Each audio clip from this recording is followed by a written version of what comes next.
Good morning, everyone. It's been quite a while since I made a video. I've been crazy busy, doing a lot of different things, dealing with the flood and, the holidays and stuff. And I've been doing things recently that are more connected with the Supreme Court ruling. What the Supreme Court said. I'm here at the chapter. It's early in the morning. Didn't sleep that well last night, but anyway, I wanted to get on here and do this one mostly about to get the word out that how the UCC-1s can be used now. So in my hands here, I have two different rulings or decisions from the Tennessee Supreme Court. One is the majority opinion, that's this one here, and then there's a dissenting opinion or a minority opinion, which is this one right here. The court was split 3-2. The Supreme Court, if you all remember from my old channel where I put the Supreme Court and the appellate court's Zoom meetings up.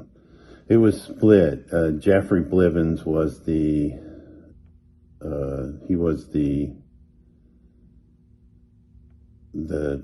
head judge or the chief justice, and Roger Page and Sharon Lee. Sharon Lee was the one that retired and was replaced. Then Holly Kirby and Sarah Campbell filed a separate opinion concurring in part and dissenting in part, which the new one, Sarah Campbell, she was the one that kept saying, I just can't get past this books or records thing. She was new, and I think our case was one of the very first ones she listened to. But I'm going to share this with you because this is important to kind of grasp what it is these things are. In the majority opinion, in the opening statement, it says the Uniform Commercial Code provides a mechanism for secured creditors to give notice to the world of their security interest in debts, property as collateral for debts by filling out a form for a financing statement and posting it on the website for Tennessee's Secretary of State. In this case, that system was weaponized. They're saying that we use this as a weapon. Collectively, the defendants filed over 100 bogus financing statements on the Secretary of State's website regarding over 40 Tennessee residents. I don't see how they got that because, well, yeah, probably because only 24 of them showed up to testify. Over 40. Man, a little less than half of them never even showed up to testify, including judges, mayors, public officials, law enforcement officers, prosecutors, and ex-spouses. Only, I don't know why they put an S on there because there's only one spouse. Ex-spouse, and that was mine. They said we used bogus financing statements, when in fact, the contracts were, well, I'm not going to get into all that right now, but because I have in other videos. The online financing statements falsely claimed liens for the defendant's alleged security interests in the victim's property as collateral for millions of dollars in fictitious debt. All were done for the apparent purpose of vexing and harassing the victims. All of the defendants were convicted on multiple counts of filing liens, not financing statements, liens, okay? They're calling the UCC-1s liens. They've been doing it all along. Without any reasonable basis. They failed to read the two contracts, the two legal bases that were in the actual case. They could have read them. They should have. It's going to bite them in the ass. All the defendants are a Class A felony. We granted permission to appeal in this case to address the forgery convictions. We hold that the defendants'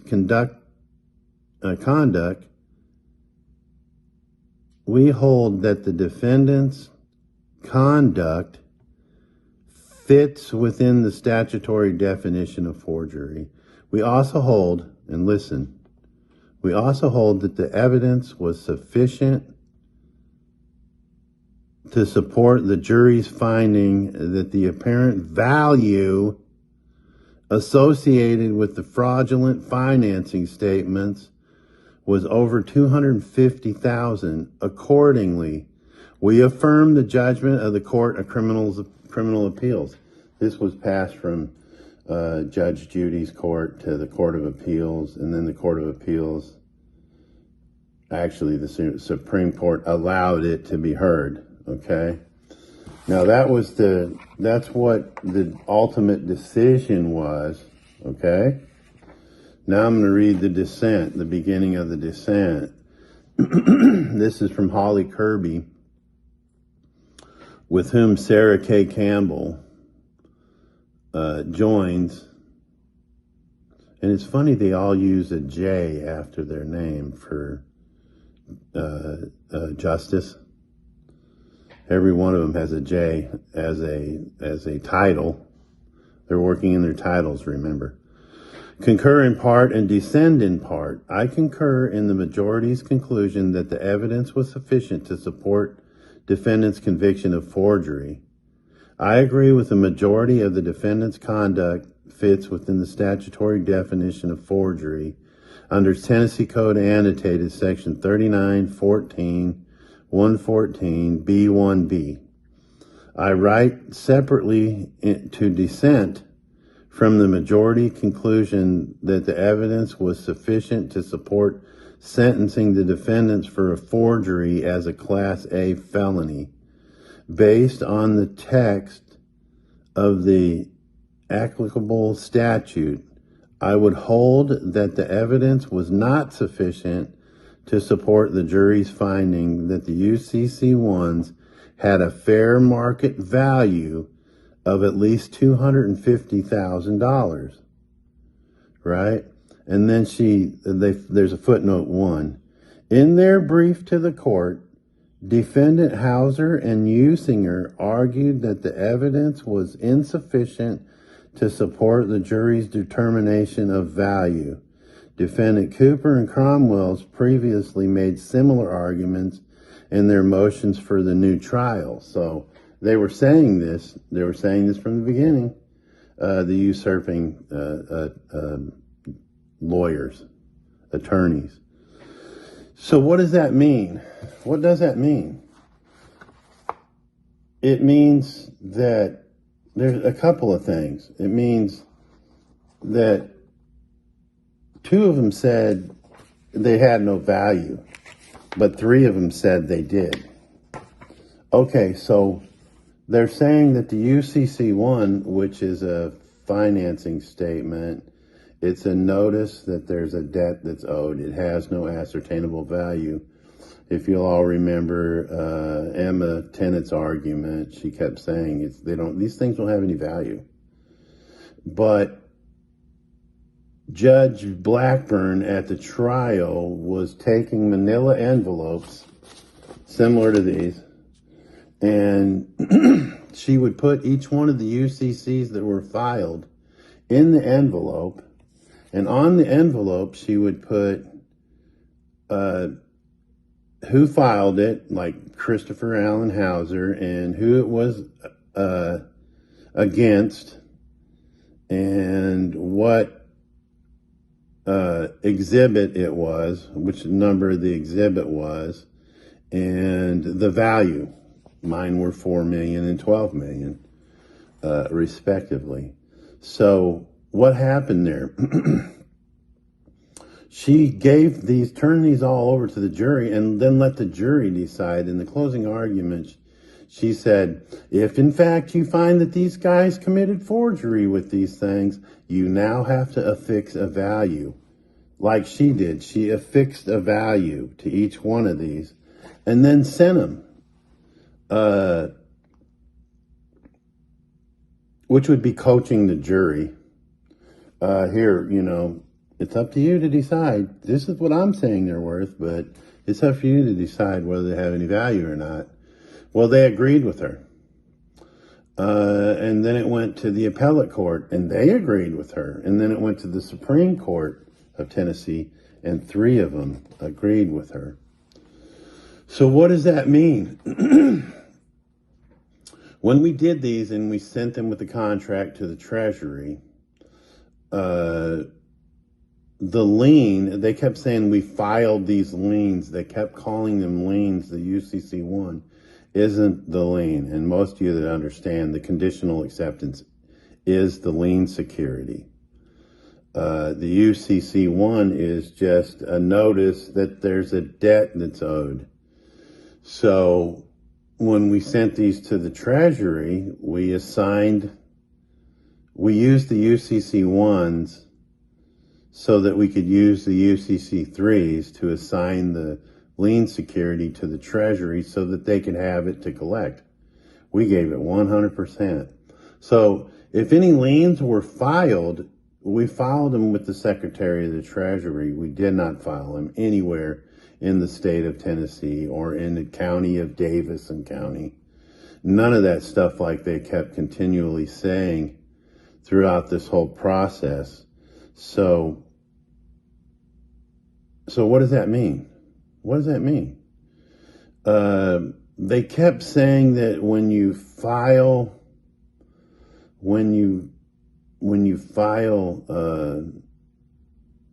fraudulent documents into books or records, that it's forgery. That's what the Supreme Court said. That because they agreed with all the other courts. Judge Judy's court said that we filed these fraudulent liens into books or records. That makes it a forgery. Okay, so now any time that you file anything in any book or record that isn't exactly 100% true, it's forgery. Donald Trump says that his buildings are worth more than what he claims. That's forgery. When you go to get a credit card and you tell them that you make $20,000 more a year than what you really make, that's forgery.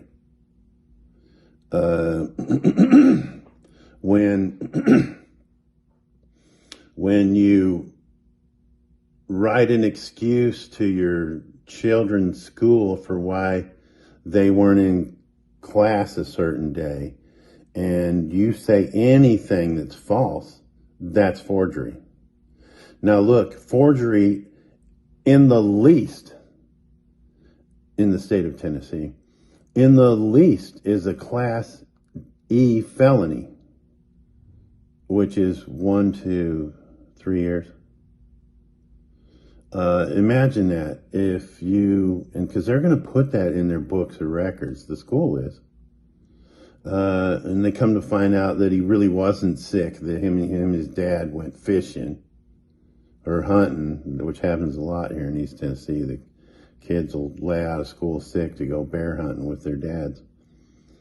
And then they put pictures on Facebook of the big bear they killed, and the teacher's going, they said that, they said he was sick. Well, we put this in our books or records, that's forgery.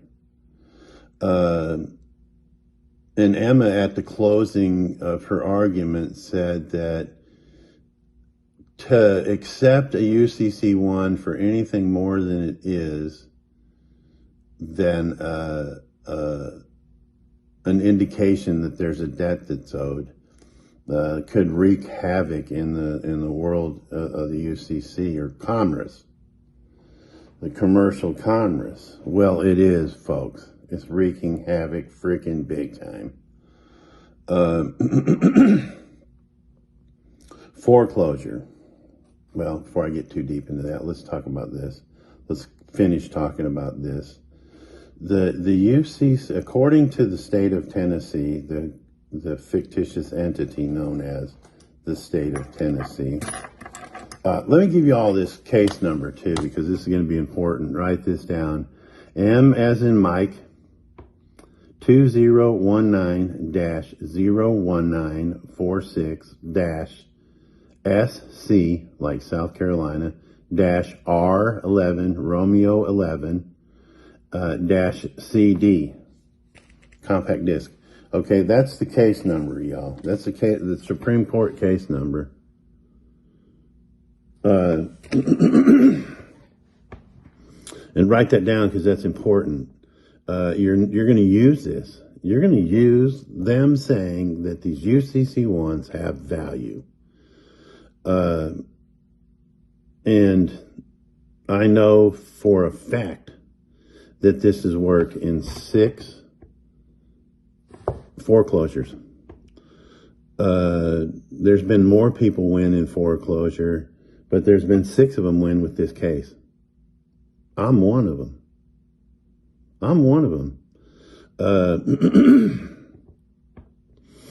And matter of fact, I was the first. And it's being used now in foreclosures. This is how it works. Say your house is being foreclosed on, and you go in there. How I was helping people before I really got my head wrapped around what this was about, which did take some time before it finally hit me. But in a foreclosure, before I was using this case, I was having people go into the foreclosure and say, look, I got a couple of questions. One is, if you're a mortgage company, and you bought the mortgage or you assumed the mortgage from another mortgage company or the lender, if you could prove 2 things, I'll give you the house today. One is, can you prove that the bank loaned me their money? And the reason you ask that is because when you sign the contract for to buy the home or property or whatever, it's your signature on the contract. It's the contract that's a negotiable instrument. It's your signature that generates the money. That's why banks don't loan you their money or their depositors' money. I can't remember which code it is right offhand, but there's a federal code that says a bank can't loan you their money or their depositors. Therefore, the only money they can loan you is yours. Most of you all that understand the concept of the trust, the Social Security Sesticate Trust, already know this. So, can you prove that you loaned me your money? And can you, if the mortgage company it's not the original lender that takes you into foreclosure, it's always the mortgage company. So, can you prove, Mr. Mortgage Company attorney guy, that you loaned me your money? Because if you didn't loan me your money for this, then how is it that I owe you money? How do I owe you money when you never loan me any money? Even on your contract. Your contract will say that you didn't loan me money. So if you can prove that, I'll give you the house today. There's been quite a few people win their foreclosures. And but I used this case. Not only did I say to the mortgage company, this is this. can you prove this? I said, but hey, if you don't want to go that way, I'll tell you right now, you can't answer those questions I've got. But I tell you what, did you do a UCC-1? Or did the original lender do a UCC-1? And if they say yes, then you can say, you're already a trustee in my trust. Why don't you just monetize the back of the UCC-1 and take it to the freaking pay window? Take it to the Federal Reserve and say, hey, according to the Tennessee Supreme Court, this UCC-1, let me say it in the exact word. This UCC-1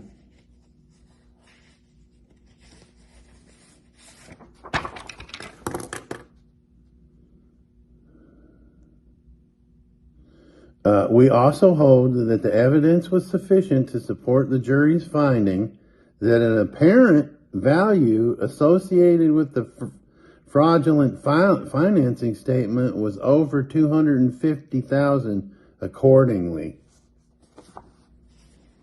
They're saying in this opinion that the UCC-1s we filed, because when you look at the level of forgery, the amount has something to do whether it's an A, B, C, D, or E felony. And, you know, it's like $0 to $500 is an E felony, and $250,000 or greater. Okay, so what are they saying? They're saying that the $4 million UCC-1 that we filed and the $12 million UCC-1 have a value. Cheryl Blackburn affixed a value to every one of those UCC-1s, making them a negotiable instrument. She passed them on to the appellate court. The appellate court agreed. They passed them on to the Supreme Court. The Supreme Court agreed. The highest court in the state of Tennessee has now agreed with the petty court that a UCC-1 has value. Okay, so you could tell the mortgage guy, look, did you do a UCC-1? Oh, you did? Monetize it, because according to this case, that UCC-1's worth whatever the value is in box 12. And I say box 12 because I know on the UCC-1 isn't any different in the state of Tennessee than it is in any other state. So if you look at go to your Secretary of State's website, you're going to find that the UCC-1 box 12 is a description, collateral description. So if the collateral description is $12 million, flip the freaking thing over and sign the back of it. It's a little different than what you're used to, like signing the back of a check. And if you recall me talking about doing the videos on the UCC-1s, I showed the back of ours, and I showed you everyone how to print off on the back of it, and you know how to sign it. But in the case of a foreclosure, it's the freaking bank. Okay, guys, pull the UCC-1. You got it, don't you? Pull the UCC-1, sign the back, and then take it to the window. If you think I owe you. But we can do this without even the judge. Now, in my case, they had to go look it up. Well, we're going to table this, and we'll get back to you. And right, well, sure enough. And anytime you owe a debt and you, in good faith, attempt to settle the debt, they don't accept it, you don't owe, okay? Now say in the case that they didn't do a UCC-1, the mortgage company, the initial lender didn't do a UCC-1. Well, now you can do a UCC-1 on the house, and then you can monetize the back. Okay, so how would that work? Go get a car. Go to a dealership. I want to buy this car. This probably be quicker than, I haven't talked to anybody that's done this yet because I just started getting into other aspects of what this UCC-1 can do. But in theory, you could go to a dealership and say, I'm here, I want to buy a car. I'm going to pick it out and sign the contract. And they're going to say, okay, your first payment is due in 90 days. Well, go out and get a freaking UCC-1. As soon as you get home, go get a UCC-1 on the value of the car plus what the interest will be in 90 days. And then send that in as your first payment. Set it up, send it in a contract like you did the remittance letter contract, except modify it because you're doing something a little different. But you'll be using a lot of the same language, the postal rule, here's my final payment, that kind of thing.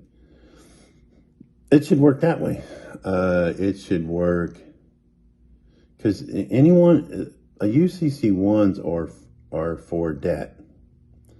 I don't think that you could do a UCC-1 just to make money. But if you had the $100,000 bond or $100 million bond, my bad, everybody's talking about the $100 million bond. I've talked to a few people about it. That's a debt that's owed to you, apparently, because they haven't paid the bond. Do a UCC-1 on the bond. All right. Now the UCC-1 is worth whatever the bond was. If you guys start thinking about this, you're going to see there's all different kinds of ways that you can do this. And look, the Supreme Court, you guys heard me talk about the Supreme Court of Wisconsin and in Ray Boland's, right? It stopped at the Supreme Court of Wisconsin because everybody's agreed with it. It doesn't have to go to the Supreme Court, the United States Supreme Court. What one state decides becomes common law in that state and other states. Same with that. Tennessee has made the UCC-1s have ascertainable value. I know that they had it even before that because we sent them with the conditional acceptance to the Treasury. The Treasury has agreed. The Treasury has agreed that those liens that we did through the conditional acceptance, UCC-1, UCC-3, and a contract with the Treasury are valid. The IRS agrees that they are. The tax court agrees that they are. And the federal court agrees that these things have value. So between the state saying the UCC-1 has value and the federal government saying the conditional acceptance has value, it's twice as much. I started this process when I did the contracts with them owing me $132.6 million. I did it. I used the calculations with how they owed me when the IRS sent me back the money they stole from my account with interest. I used the same calculation, and as of about a month and a half ago, the Treasury owes me $144 million. It's probably a couple million past that right now because that's how quick that interest is building up. But look, man, Tennessee has declared that a UCC-1 has value. If you can do a UCC-1 on something that owes you a debt, then according to the state of Tennessee, the corporate state of Tennessee and the Supreme Court, that's worth money. All you got to do is monetize it like a check. A check isn't worth anything until you start filling in stuff, filling in the amount and signing it and who you wrote it to. And then you got to sign the back. Whoever you give it to has got to sign the back. Or you sign it if you're cashing it. So think about that, man. It's almost like I hope Tennessee doesn't overturn our conviction. I'm starting even to wonder if I even need to argue the post-conviction thing. Why ruin a good thing? I'd rather be on parole for 12 more years and be able to go, hey, I'm going to use this freaking UCC-1, man. I'm going to get some money off of this, or I'm going to win my title in foreclosure, and then I'm going to turn around and buy another house, and in less than a year, I'm going to do the same thing. This isn't legal advice. I don't give legal advice because lawyers are shitbags. They're freaking scum. When I start to talk to people that sometimes ask me, did you go to law school? Are you a lawyer? Don't ever insult me like that again. Like I said in the past, Jesus didn't even like lawyers. So, but y'all, this kind of ended up being a little longer, and some folks are here ready to do the deal. But I'll get into this a little later, maybe another video a little later, maybe showing, because I don't know if I've got that video up. I think I might. I've been trying to reinstall videos on this from the disc that I had.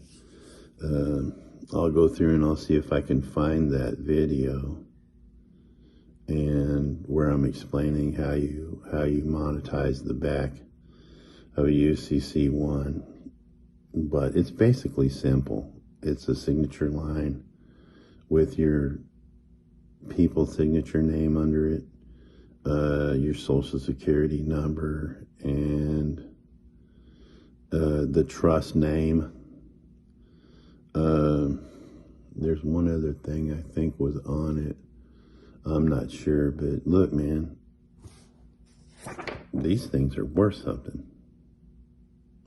All you guys got to do is figure out how you want to manipulate it to pay. All right, y'all, have a blessed day. Peace.